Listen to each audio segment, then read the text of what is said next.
Buenos días, soy Pilar Astier, médica del Centro de Salud de Universitas de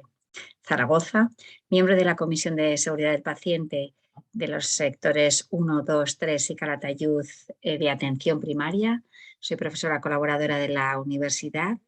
y la coordinadora del Grupo de Calidad y Seguridad de Medicina de Familia de WONCA y de Seguridad del Paciente de SENFIC y de SECA. Hoy tengo el placer de compartir con vosotros esta pequeña charla sobre seguridad del paciente, propuestas de acción y la Comisión de Seguridad de Atención Primaria de aquí, de Zaragoza. Bueno, yo creo que todos estamos de acuerdo en que cada mañana cuando vamos a trabajar entramos por la puerta del centro de salud y queremos hacer lo que hay que hacer, hay quien hay que hacérselo de forma correcta desde el primer contacto, evitando generar daño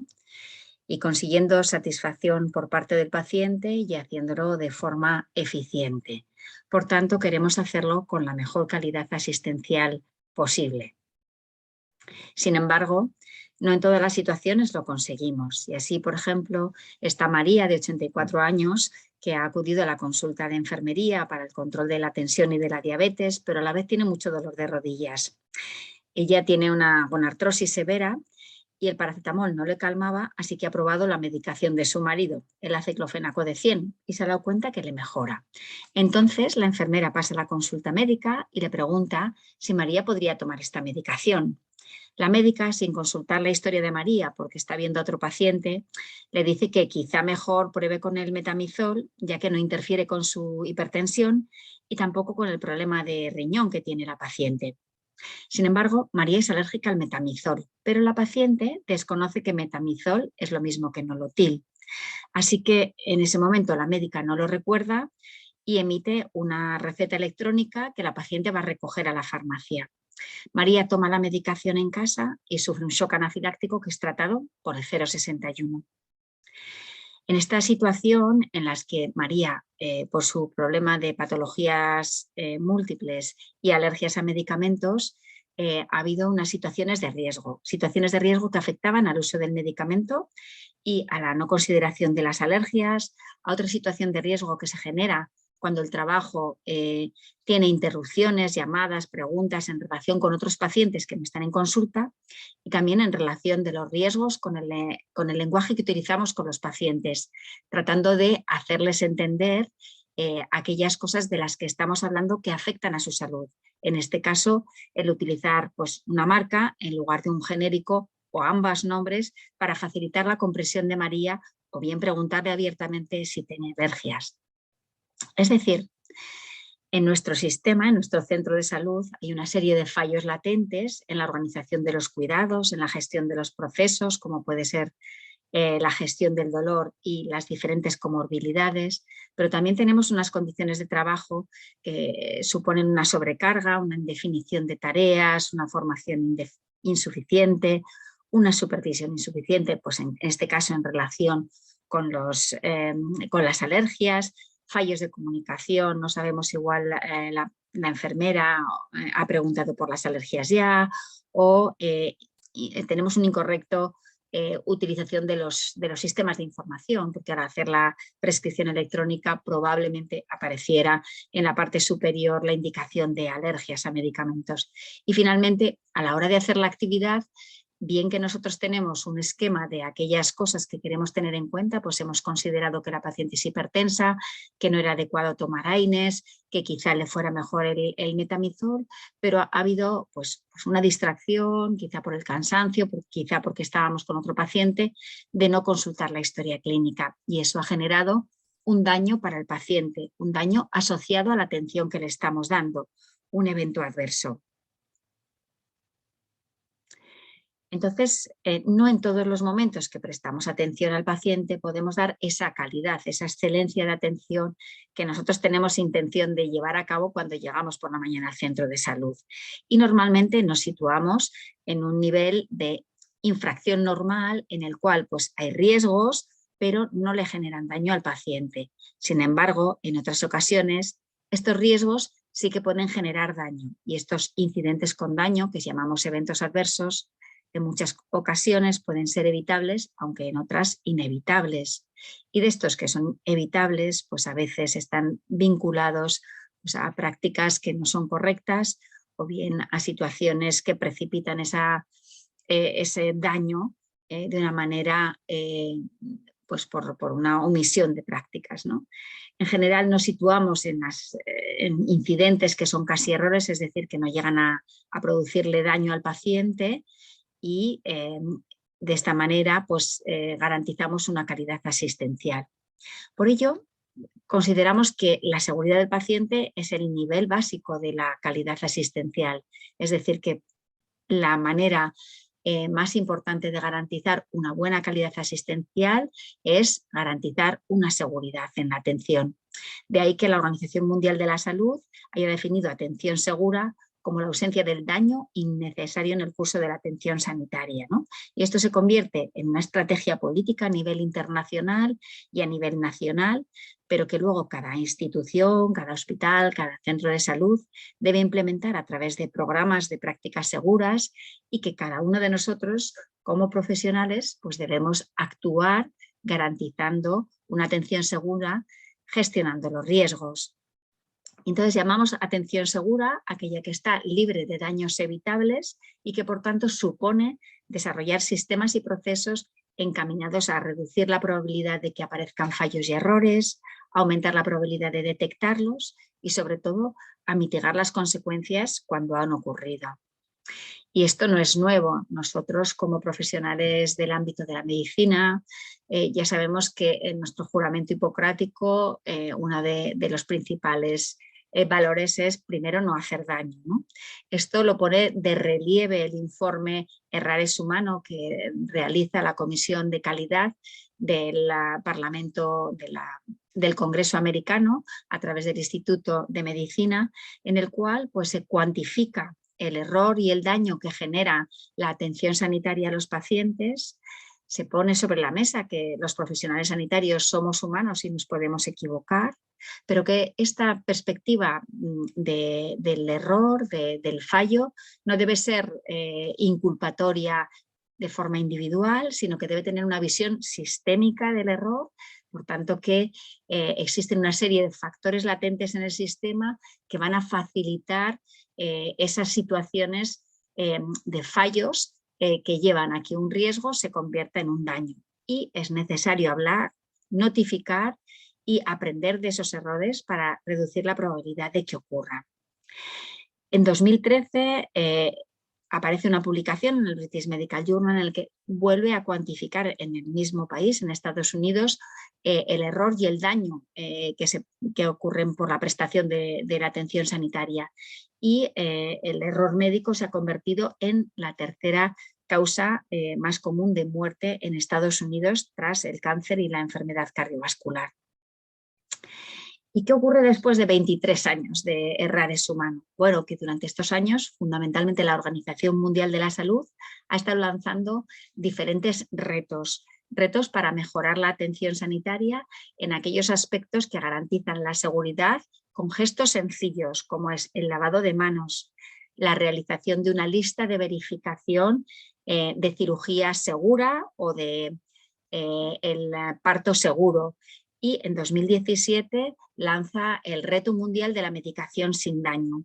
en la cual anima a los profesionales y anima a los pacientes a informarse sobre la medicación antes de prescribirla, a comprobar la identificación del paciente, del medicamento, la vía y dosis de administración, en qué momento y si el paciente ha entendido la medicación que se le va a poner y estamos seguros de que el paciente no tiene alergia a esos medicamentos. También ha desarrollado un currículum para formar a las futuras generaciones de profesionales de la salud en seguridad del paciente y nos anima a desarrollar sistemas de notificación en los cuales compartir esos incidentes de seguridad del paciente con daño y sin daño y analizar qué causas los han generado para empezar a crear estrategias de buenas prácticas que reduzcan la probabilidad de que ocurran. Promueve prácticas seguras comunes a todas las organizaciones sanitarias, como es estar atento a la identificación unívoca del paciente, tener una comunicación segura en los traspasos de los pacientes entre niveles asistenciales, garantizar cómo diferenciamos aquellas medicaciones que tienen un aspecto y sonoridad similar para que no genere confusión, que las jeringuillas deben ser de un solo uso,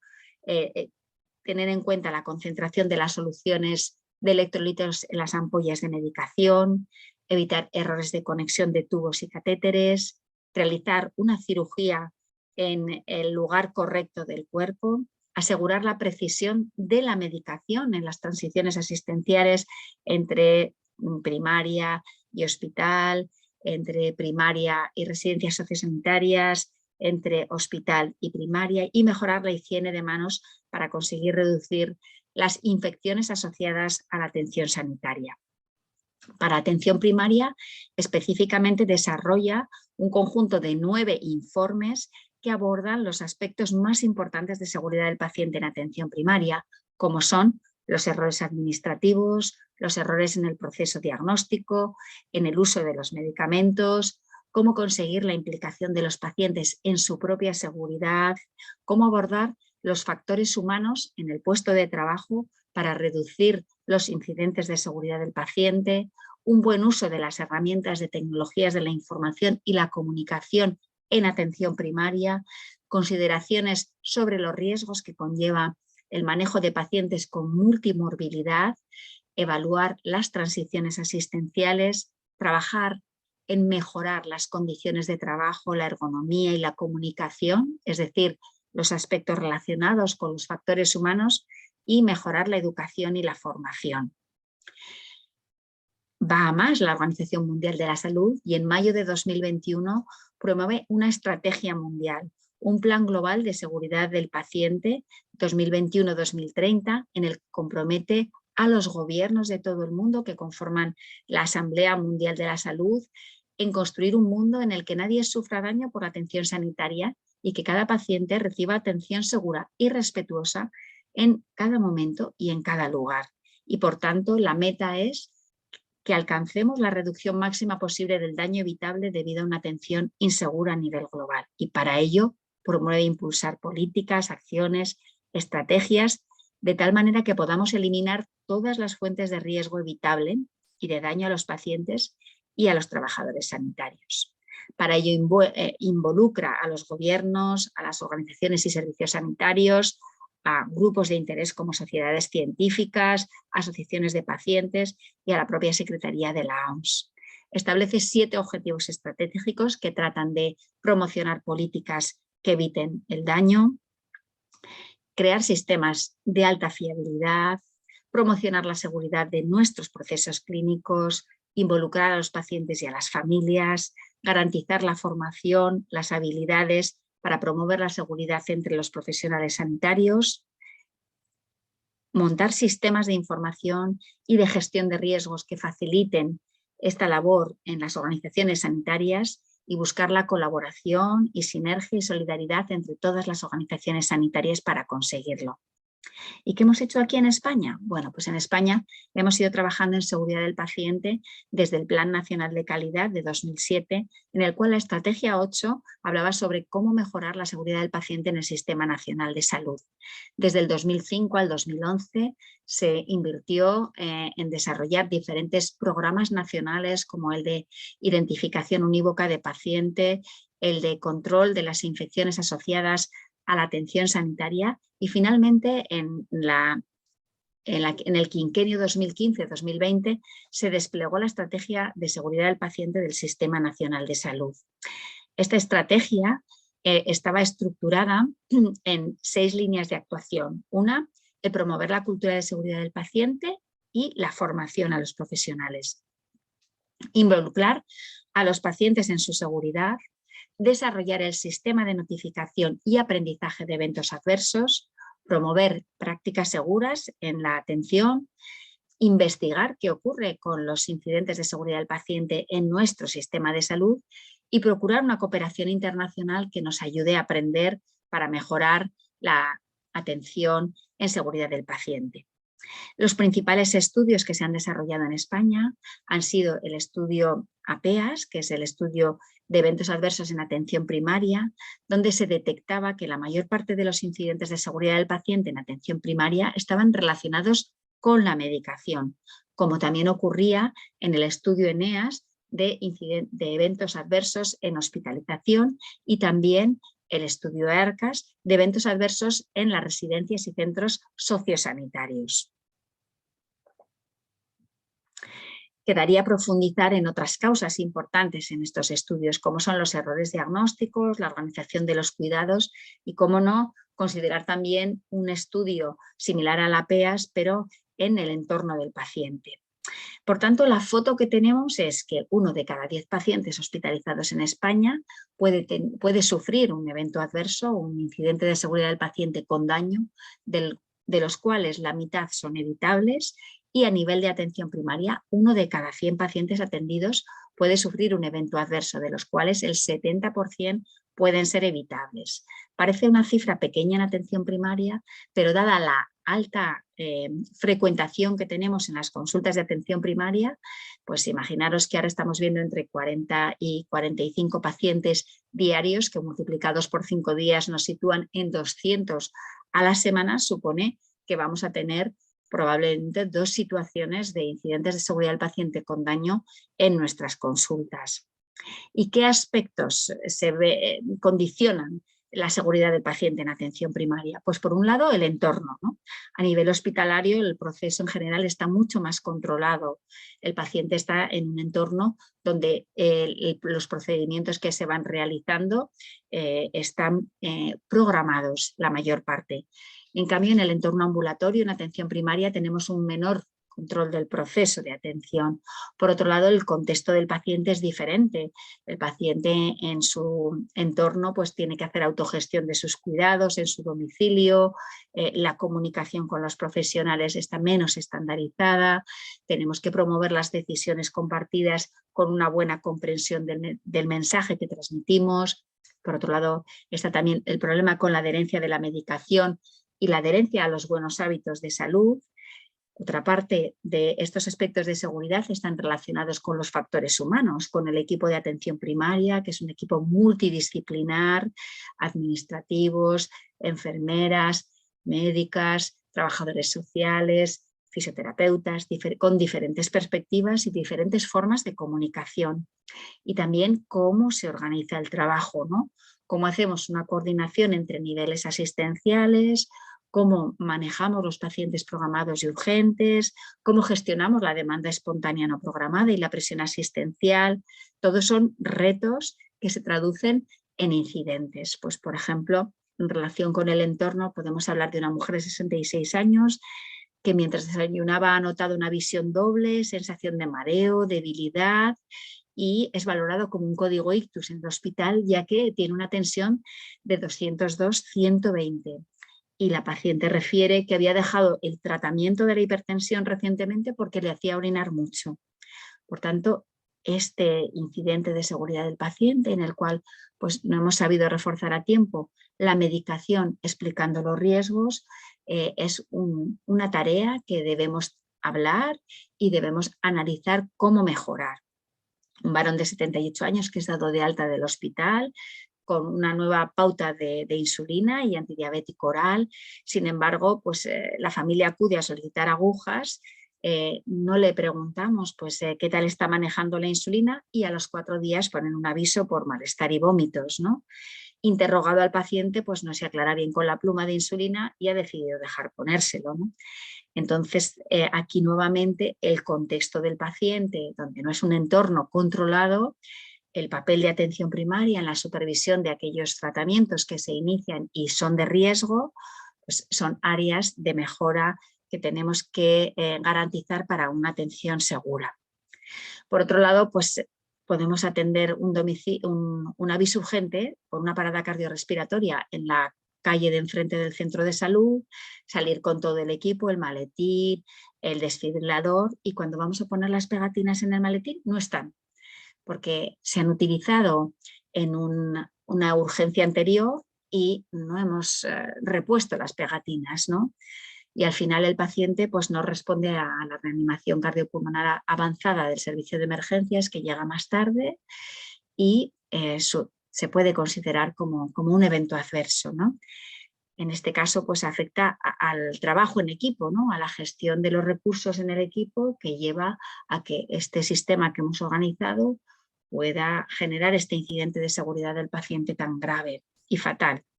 O bien una mujer de 20 años, fumadora, en tratamiento con anticonceptivos, queda de alta del hospital por un esguince de tobillo con inmovilización. En ese momento no se le pauta la heparina de bajo peso molecular, pero a nosotros nos solicitan atención primaria la baja laboral por teléfono. Y a los 5 días pues, se presenta por un aumento de edema, dolor, y la remitimos a urgencias, donde corroboran a través de una eco que tiene una trombosis venosa profunda. Bueno, pues ¿qué riesgos debemos considerar en el paciente cuando tenemos un contacto, aunque sea telefónico, para una baja, de repasar la medicación, de analizar qué circunstancias tiene la paciente y considerar esos riesgos para reducir la probabilidad de que ocurra un evento adverso? Por tanto, al igual que concluye el estudio de seguridad del paciente en los entornos ambulatorios que ha realizado la Agencia Americana de Calidad y de Investigación en Calidad Asistencial, pues nos habla de que la seguridad de la medicación es uno de los principales problemas en relación con errores de prescripción, de monitorización, de desconocimiento de interacciones, por todo el proceso diagnóstico, bien por falta, por retraso, porque no registramos adecuadamente las condiciones del paciente, las transiciones asistenciales relacionadas con no recoger en los informes toda la información necesaria para garantizar la seguridad de la atención, y también la gestión del resultado de las pruebas, porque no nos notifican a tiempo aquellos resultados que son graves y que hay que tener un contacto rápido, o bien porque no hemos hecho un seguimiento adecuado, o bien porque el paciente no es capaz de comprender los mismos, ¿no? Y esto se corrobora también en el último informe de notificación y aprendizaje del Sistema Nacional de Seguridad del Paciente, en el cual en 2019 se habla de que los principales incidentes notificados son la medicación, la gestión organizativa, la identificación, otros tipos de tratamiento excluyendo medicación, procesos administrativos, de derivaciones, de identificación de pacientes. Y en este punto, ¿qué gestión de riesgos podemos hacer en atención primaria? Por un lado, promover prácticas seguras. Por otro, tener una capacidad de detectar proactivamente los riesgos y analizar los incidentes de seguridad del paciente. También reducir el impacto que tienen estos incidentes de seguridad del paciente en el equipo y en los pacientes. Las buenas prácticas que hasta ahora se han promovido en las diferentes estrategias han sido la identificación unívoca de pacientes, el manejo de las infecciones relacionadas con los cuidados, los listados de verificación de una cirugía segura, prevenir caídas, el manejo de las úlceras por presión, invitar a los pacientes a reconocer aquellas situaciones personales que les suponen más riesgo y a recordarlas, pues a que recuerden proactivamente sus alergias, si están tomando alguna medicación de riesgo, como un anticoagulante, como insulina, y el uso seguro de los medicamentos, ¿no? Entre las nuevas prácticas seguras que tenemos que introducir, pues son prácticas seguras en las consultas telefónicas, ¿no? Cómo evaluar las demandas y considerar si precisan reorientarlas a la presencialidad, en la renovación no presencial de la medicación, si necesitamos comprobar la adherencia, incentivar el compromiso del paciente y los profesionales, en el uso de técnicas diagnósticas que son transferibles telemáticamente, pues tener una buena identificación de los electros que pasan en historia clínica, garantizar la seguridad del proceso de la espirometría, qué imágenes se pasan de ecografía clínica a la historia clínica electrónica para tomar decisiones, lo mismo que la dermatoscopia, y luego también unos listados de verificación a la hora de hacer procedimientos más invasivos que garanticen que vamos a hacer ese procedimiento con seguridad. Desde luego, detectar supone crear y perfeccionar estos sistemas de notificar las situaciones de incidentes de seguridad del paciente, pero también analizarlos, analizar estos eventos adversos para que podamos de alguna manera desarrollar barreras que los impidan. Comunicar esta información al paciente, es decir, las cosas no han ido como estaban planificadas y ha ocurrido este incidente, vamos a intentar resolverlo y eso es importante, implicar al paciente en su seguridad. Y finalmente, pues promover de alguna manera estos sistemas de vigilancia. Una de las tareas de la gestión proactiva es pues, definir el mapa de riesgos del centro de salud, que lo podemos hacer recogiendo pues, registros de incidencias, de near miss, de casi incidentes que no han supuesto daño para el paciente, de las propias reclamaciones de los pacientes, de los incidentes que detectamos en los domicilios, de los que nos pueden comunicar las farmacias de la comunidad o el Consejo de Salud. Y luego ser conscientes de que cuando diseñamos un nuevo procedimiento debemos analizar los diferentes pasos y ver en qué momento puede ocurrir un fallo y cómo podríamos prevenirlo. Esto es lo que llamamos ANFE. De alguna manera, lo que estamos haciendo es aplicar la teoría sistémica del análisis del error de James Rison. James Rison era es un psicólogo experto en análisis de organizaciones de alto riesgo, que nos indica que todas las organizaciones de alto riesgo desarrollan barreras para evitar que los riesgos asistenciales se conviertan en daños, pero que esas barreras no son perfectas. Las barreras tienen agujeros, ¿no? A veces vamos a realizar una técnica, pero no nos conocemos el procedimiento exacto de esa técnica. En otras ocasiones no tenemos la formación adecuada para realizarla. En otras ocasiones no supervisamos adecuadamente el procedimiento que estamos haciendo, o bien no comprobamos que el paciente ha comprendido adecuadamente el mensaje que le hemos transmitido sobre el uso de su medicación. Y eso hace que riesgos que están en el entorno puedan producir daños. Así, el ANFE, que es el análisis modal de fallos y efectos, lo que nos permite es identificar un proceso, establecer su flujo de actividades, analizar si en cada uno de esos pasos hay alguna situación de riesgo relevante que debamos tener en cuenta y qué barreras, qué medidas, qué acciones vamos a desplegar para reducir ese daño. En la gestión de riesgos de las normas ISO, para aquellos centros de salud que están certificados con la norma ISO, sí que se ha desarrollado un modelo de ANFE, un procedimiento que promueve que los procedimientos o procesos que se implementen en los centros de salud con norma ISO lleven acompañados este análisis de las actividades que se van a desplegar, qué fallos y qué causas pueden ocurrir, priorizar aquellas que son más relevantes y diseñar acciones o barreras para prevenir que esas causas no generen daño. Esta gestión proactiva a veces no evita que ocurran incidentes de seguridad del paciente y entonces ocurre el daño y debemos hacer una gestión reactiva, cuando ya el evento adverso, el incidente de seguridad con daño ha ocurrido. Y para esto debemos identificarlos, debemos recoger la información, notificarlo al sistema de notificación y aprendizaje de seguridad del paciente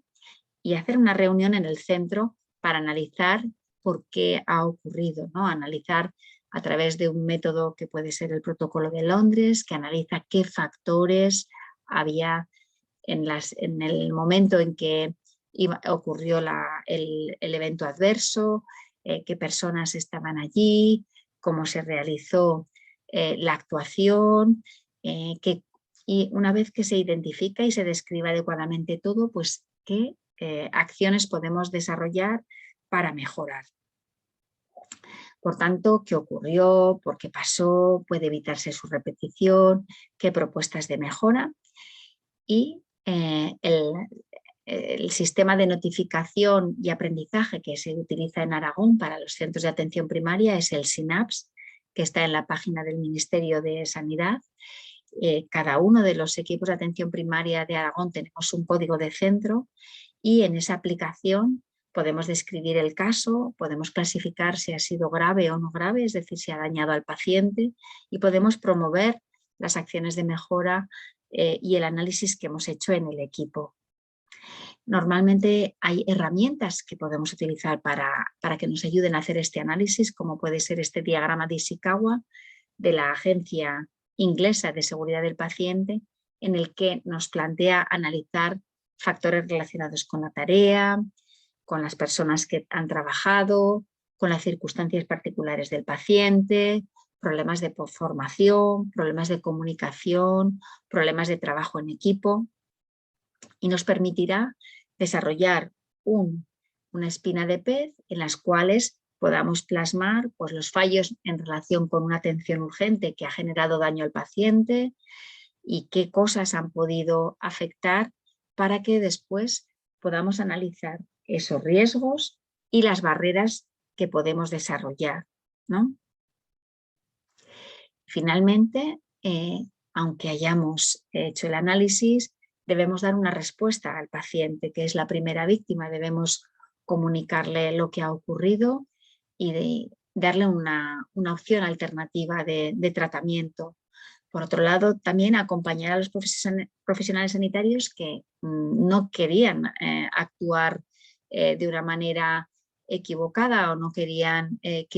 generar un daño al paciente, pero ha ocurrido y debemos analizar con ellos la circunstancia y acompañarles y motivarles para seguir trabajando bien y reforzarles en ese proceso. Y también a la institución sanitaria. Muchas veces algunos eventos adversos que ocurren pues, en centros de salud tiene impacto en el barrio, tiene impacto en el pueblo y debemos también promocionar acciones positivas que ese centro de salud ha conseguido en la población para pues un poco mejorar la confianza que la población pueda perder por este hecho que ha ocurrido. Y ya para acabar vamos a hablar de las estructuras de apoyo a la calidad y la seguridad del paciente en el Servicio Aragonés de Salud, como son las direcciones asistenciales, la unidad central de calidad, los coordinadores de calidad del sector, los técnicos de salud de atención primaria, las comisiones de seguridad del paciente del sector y grupos de trabajo específicos y, como no, la Comisión de Seguridad del Paciente de Atención Primaria. La comisión tiene por objetivos pues, contribuir al estudio, identificar y prevenir los riesgos que pueden generar daño, fomentar la cultura entre los profesionales de atención primaria, promocionar sistemas de información que faciliten el aprender de estos errores, generar un cuadro de mandos con indicadores que permitan recoger aquellos incidentes de seguridad del paciente, implementar medidas preventivas y prácticas seguras y hacer una asesoría técnica a las direcciones. Este año, en 2022, se van a promover las visitas de mejora de seguridad del paciente a los equipos de atención primaria. ¿Y qué es una visita de seguridad? Pues una visita de seguridad es una visita planificada en la que se establece una interacción con los profesionales del equipo y que se basa en una serie de elementos clave de seguridad del paciente. Hay un checklist que habla pues, sobre aspectos relacionados con la gestión del botiquín de urgencias, del maletín, del carro de paradas, de la formación de los profesionales en atención urgente, cómo hemos analizado las reclamaciones de los pacientes y si se han detectado reclamaciones que afectan a la seguridad del paciente. Esta visita la realiza cada equipo directivo con los técnicos de salud y luego tiene un seguimiento. Existe un checklist que se dará a conocer a los equipos para que se pueda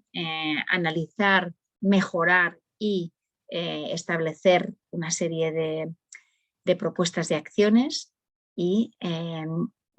repasando un poquito aquellas herramientas que consideramos de gestión de riesgo de las organizaciones sanitarias, pues estarían los sistemas de notificación, las comisiones, los referentes de seguridad del paciente, las herramientas, el rediseño de procesos, la implementación de buenas prácticas. Todo esto permitiría hacer una buena gestión de riesgos.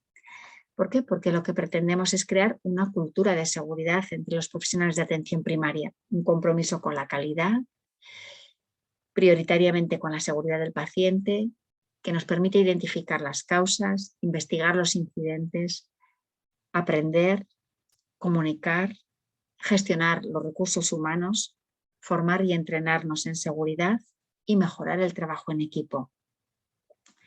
Yo os invito a reflexionar sobre cuál es el mapa de riesgos de vuestros equipos de atención primaria, qué oportunidades de mejora encontráis qué apoyo necesito para ese despliegue y qué papel tenemos cada uno, porque desde luego el camino se hace al andar juntos, pero cada uno debemos ser conscientes de nuestro papel en la seguridad. Y para más información y formación, pues tenéis la página web específica del Ministerio sobre seguridad del paciente. Hay 3 cursos de formación, de autoformación online que están disponibles. También está en la intranet del Salud la plataforma de seguridad del paciente, donde hay información y documentación sobre aspectos de seguridad del paciente, tanto en atención primaria como en hospitales. Os invito a leer el monográfico de atención primaria sobre seguridad del paciente en atención primaria, en el que hay diferentes ejemplos sobre construcción del mapa de seguridad del paciente, sobre la prevención de infecciones asociadas a la atención sanitaria, sobre los cambios organizativos tras la pandemia, sobre el proceso diagnóstico y el uso seguro de medicamentos. Y luego también a consultar el blog Sano y Salvo, que es el blog del grupo de seguridad del paciente de SENCIC, que tiene también una cuenta de Twitter donde pues se debaten aspectos relacionados con la seguridad del paciente en atención primaria. Finalmente, recordaros que el 17 de septiembre es el Día Mundial de la Seguridad del Paciente, que llevamos celebrándolo desde el 2019, que este año se dedica a la medicación sin daño y que os animamos a realizar actividades para promocionar esta buena práctica en vuestros equipos de atención primaria. Muchas gracias.